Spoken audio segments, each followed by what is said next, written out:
Para sedherek ingkang kinasih, sugeng pepanggihan ing renungan padinan Kikaji Purwantara Jumat Kliwon 18 April 2019. Kaliyan kula Sartini saking Pepandan Randusari. Waosan ing enjang menika kapendhet saking Yohanes 18 ayat 1 ngantos 9. Kawaos ayat 7 lan ngantos 9. Mekaten pangandikanipun Gusti. Gusti Yesus banjur ndangu maneh, "Kowe padha goleki sapa?"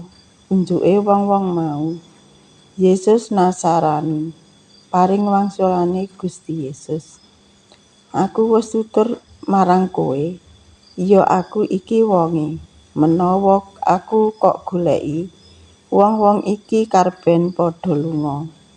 Mangkono iku supaya kayektenana ature kang mangkene.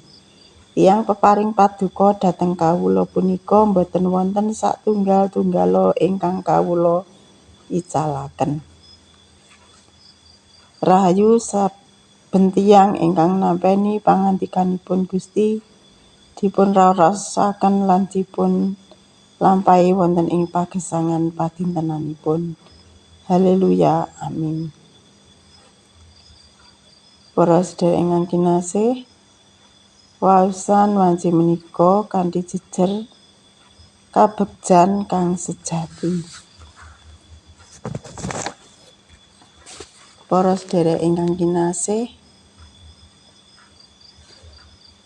wonten ing pagesangan kita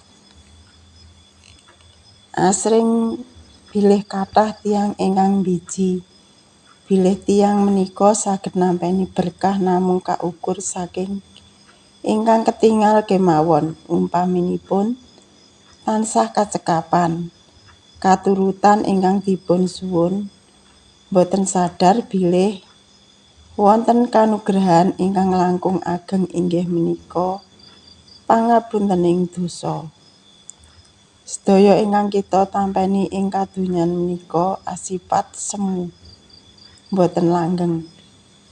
Kangge tiyang pitados, gesang ingkang mulya boten namung kita nampeni bab-bab ingkang sae kemawon, utawi boten wonten prekawis ing gesang kita.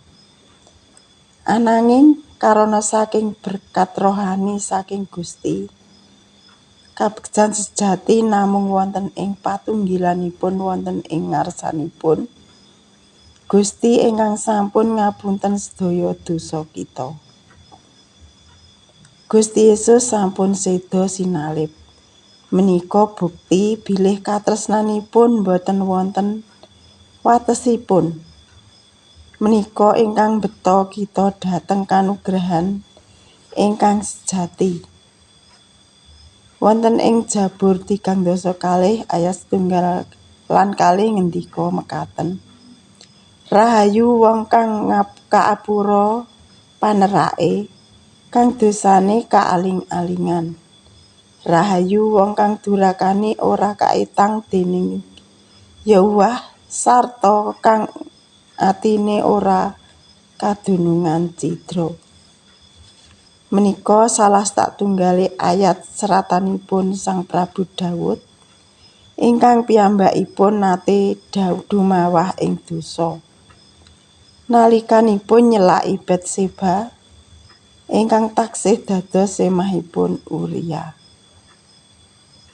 Daud saestu nyuwun pangapunten wonten ngarsanipun Gusti saengga angsal pangapura wonten ing ngarsanipun Gusti.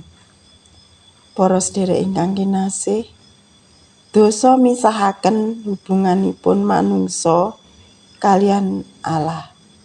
Ananging menawi kita ngakeni dosa kita wonten ngarsanipun Gusti, Gusti badhe maringi pangapunten. Pangapuntening dosa boten dhateng kanthi cuma-cuma. Ananging lumantar kurbanipun Gusti Yesus ingkang sampun séda sinalib. Menika kabegjan ingkang sejati kangge kita.